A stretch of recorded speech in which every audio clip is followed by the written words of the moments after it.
muchas gracias por la invitación. Es un placer compartir este momento de cierre de gestión de la Comisión Bicameral, de reencontrarnos con muchos amigos y amigas de tantos años de militancia en el campo de los derechos de los chicos y las chicas. Para aprovechar los 10 minutos, voy al grano. Es un buen momento, un balance, ¿no? Como siempre, pensar los 40 años de democracia y los 18 de la Ley 26061, y pensé utilizar el tiempo breve para hacer un pequeño balance de lo que pasó en estos 40 años con el organismo rector de niñez y adolescencia. Aquí tenemos a muchos que han transitado por ese espacio: Carmen, Silvia, no sé si me olvido de alguien más, y sobre el desempeño de los derechos de los chicos en estos 40 años y la agenda pendiente, brevemente, que tenemos por delante. Desde el surgimiento de la democracia, el organismo rector cambió de denominación 4 veces y pasaron por él 15 funcionarios. De 1984 al 89 fue la Subsecretaría Nacional del Menor, el Discapacitado y la Tercera Edad, en el ámbito de salud y acción social, cuya subsecretaria está aquí, Carmen Storani. Gran parte del tiempo igual tenía una persona contabilizada allí. Carmen me dijo que hubo 2 más antes, era el bache que teníamos en la información. En 1990 se crea el Consejo Nacional del Menor y la Familia. En el año 2001, el Consejo Nacional de Niñez, Adolescencia y Familia, ya con la convención encima. Y en el año 2005, por la Ley 26061, se crea la Secretaría Nacional de Niñez, Adolescencia y Familia y el Consejo Federal de Niñez, que si bien se crea por ley en el 2005, ya estaba funcionando en el 2000-2001.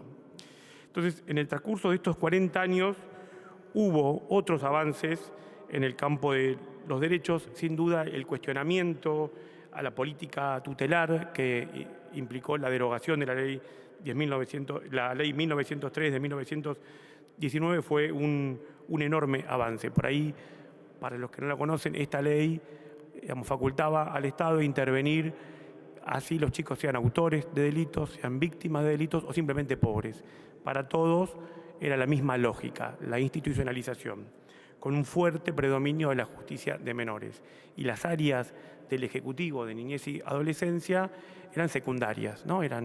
Durante muchos años simplemente ubicaban a los chicos que disponía el Poder Judicial. Por supuesto que lo estoy simplificando en todo este campo. Recién hablábamos con Carmen de las dificultades que tenía con muchos jueces y de las peleas que se daban en la gestión. Pero si ponemos por ahí como un hito fundamental, de empezar porque esto fue el paradigma predominante durante casi 100 años. Si ponemos un hito fundamental, creo que el Encuentro Federal sobre Políticas de Niñez y Adolescencia de Mendoza, que fueron 3 días, del 5 de agosto al 9 de agosto, 4 días, de 1997, organizados por UNICEF, fue un hito fundamental donde estaban todos los actores que debían haber estado ahí. Los ejecutivos nacionales, ejecutivos provinciales, asociación de magistrados, organizaciones no gubernamentales y la conferencia episcopal.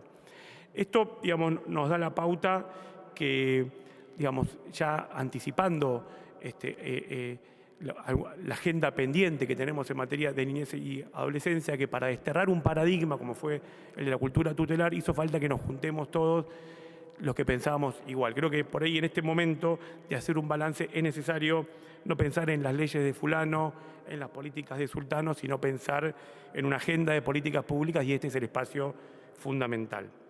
Siguiendo con un raconto, la Convención sobre los Derechos del Niño, se podría decir mucho, pero tal vez lo principal que significó la Convención fue apuntar a que los chicos tienen representación propia y pueden expresarse en libertad.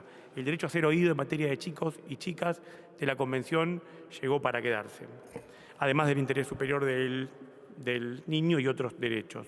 La Ley 26061, sin dudas, se cumple en 18 años, significó una ampliación de los derechos de la infancia y también configuró una arquitectura institucional que fue útil, pero tal vez es hora de repensarla. Otro hito fue la creación de los organismos de niñez y adolescencia en todas las provincias, con dificultades avances y retrocesos, pero con más avances funciona un sistema de protección de derechos. Y la arquitectura nacional, como dije antes, la Secretaría Nacional de Niñez y el Consejo Federal de Niñez, Adolescencia y Familia. Y por último, la creación de la institución de la cual me toca ser defensor adjunto, que junto con las 5 defensorías provinciales intentamos crear un marco institucional y federal para el monitoreo y la protección de derechos. En materia de los luces y sombras del desempeño de los derechos, si bien hubo importantes avances en estas áreas, ya de entrada señaló que el crecimiento de la pobreza fue un enorme fracaso. Entre los avances en materia de salud, un indicador fundamental, que es la mortalidad infantil, implicó mejorías sustantivas. En 1983 eran alrededor de 30.000, las tasas estaban alrededor del 30.000 en 1983 y en 2001 bajaron a 8.000. La implementación del plan de prevención del embarazo no intencional es sin duda un éxito en la Argentina y eso tenemos que celebrar. De la información que contamos, en 2021 eran 46.236 adolescentes de 15 a 19 años y 1.394 niñas menores de 15 años que tuvieron un hijo. En 2013, los adolescentes de 15 a 19 años rondaban en 117.386, lo que implica una reducción del 60%. Esto sin duda se debe a la gran articulación que significó el Plan ENIA, que esto es la clave de las políticas públicas y de lo cual tenemos que aprender. Esto tiene que ver con la ESI, con la IBE, entre otras políticas. En materia de educación, las tasas de escolarización mejoraron durante el periodo. En el nivel primario tenemos tasas cercanas al 100%, en nivel secundario las tasas son elevadas, pero tienden a disminuir en los años más avanzados debido al progresivo desgranamiento. En nivel inicial también mejoraron las tasas de escolarización, pero determinados grupos sociales continúan, para determinados grupos siguen siendo reducidas, en particular entre los grupos de menores ingresos y residentes en zonas rurales. Mejorar el acceso a la educación y lograr la permanencia de las y los adolescentes dentro del sistema educativo es uno de los grandes desafíos. Y también en cuanto a la calidad educativa, hoy estamos hablando de alfabetizar a niñas y niños que ya están escolarizados. Como contrapartida, en materia de condiciones de vida, como ya adelanté, los niveles de pobreza medidas por ingresos que se registran en la actualidad son muy superiores a los de 40 años atrás. Durante todo este periodo, la pobreza por ingresos mantuvo una tendencia creciente y únicamente se redujo luego de las crisis. Por un tiempo empeoraron y luego se redujeron luego de las crisis de finales de los 80 y de la década del 2000. Todo esto nos da la pauta que hoy, que no hablábamos hace 40 años, hablamos de una infantilización del proceso de la pobreza. Cada vez son más niñas y niños los que ingresan a la pobreza. Hoy, según UNICEF, un informe reciente en datos a la IPH, el 56% de niñas y niños son pobres y un 13% lo están por debajo de la indigencia. Si bien los niveles de inteligencia son elevados, crecen de forma más lenta que los de pobreza. Esto nos da la pauta que sí es algo para celebrar, es el efecto positivo de los programas de protección de ingresos vigentes en el país. Y sin cuya existencia la situación sería mucho peor. Entonces, aquí hay, a la hora de pensar balances, hay que pensar en mejorar estos programas de transferencia de ingresos. Por supuesto, hay que detenerse en que la AUH significó uno de estos hitos positivos de estos últimos años. Y también la pobreza multidimensional, medida ya no por ingresos, ha mejorado en los últimos años. Ya para ir cerrando, y pensando en clave de balances, quería repasar aquí el contenido del documento que elaboramos junto con defensores provinciales por los 40 años de democracia y bajo el lema "La deuda es con las infancias y las adolescencias". Allí advertimos que los candidatos no hacían propuestas destinadas a niñas y niños y reclamamos y exigimos reclamarle absoluta prioridad a la protección de la infancia.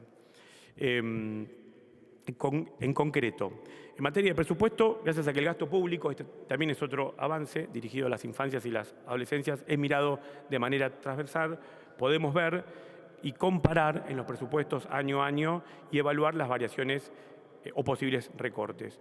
El presupuesto destinado a las políticas que impartan en forma directa o indirecta debe ser aumentado para garantizar las políticas de protección implementadas desde el Estado. En este sentido, esto es una opinión, un primer análisis del presupuesto presentado recientemente muestra que en algunas partidas se dan reducciones en los fondos asignados en comparación con los fondos disponibles para este año y esto merece ser discutido en el Congreso. En relación a las transferencias, como decía antes, es necesario elevarlas. Sabemos del efecto positivo que generan en materia de indigencia y también en materia de pobreza. Entonces deben ser elevadas para cubrir al menos la canasta básica alimentaria, particularmente en los hogares que reciben asignación universal y tarjeta alimentar. Esto lo dijimos en el pronunciamiento número 3 de la Defensoría. La normativa, sobre todo pensando en este ámbito, y esto lo señalamos en varias presentaciones que hicimos aquí, no ofrece referencias para determinar la suficiencia de las transferencias monetarias. Por ejemplo, en el caso de la transferencia alimentar, la normativa que la crea establece únicamente que consiste en un complemento de ingresos de los hogares para la compra de alimentos, pero no explicita ningún indicador que permita definir los valores de esas transferencias, y aquí hay proyectos de ley que están pensando eso. Es imprescindible, como señalábamos anteriormente Carla, profundizar las políticas de salud mental en las escuelas, en espacios comunitarios y garantizar la oferta en el nivel primario de la salud, en especial para quienes están bajo el cuidado del Estado, que es la población más vulnerable de los vulnerables. En materia de violencia institucional, para fijar un ítem, es fundamental que todas las provincias, aún ninguna lo hizo, adhiera al protocolo federal para las fuerzas de seguridad que regula todo el devenir de contacto de las fuerzas represivas con niñas y niños. El abuso sexual infantil, en esta mesa hay especialistas, requiere una atención especial por ser una forma más aberrantes de avasallamiento sobre el cuerpo de niñas y niños. En la Defensoría le estamos poniendo mucho el foco a esto, pero más allá de esto es fundamental promover políticas preventivas y de detección tempranas, fundamentalmente vinculados a la educación sexual integral. Algo que también recientemente lo señalamos en la Defensoría en el pronunciamiento número 20 y que estamos monitoreando hace muy poco, es el cumplimiento del acuerdo del Consejo Federal de Educación que establece al menos 190 días de clases en el calendario. Las becas Progresar son también una muy buena política pública, es importante ampliarlas hasta incluir a las y los adolescentes de 15 años de edad y establecer un seguimiento, no solo monetario, sino también un seguimiento para estos chicos que no pueden sostener la escolarización. Mejorar el nivel inicial, especialmente en sala de 2 y 3 años. Una ley de responsabilidad penal juvenil, la Defensoría lo sostuvo el primer día. Hay que derogar la ley 22278 de la dictadura militar. Y, por último, un abanico, por decirlo de alguna manera sintética, de construcción de respuestas, que son muchas, en muchos campos. Hace muy poquito estuvimos aquí hablando en materia de adopción para que los niños puedan crecer en un entorno familiar y no en instituciones.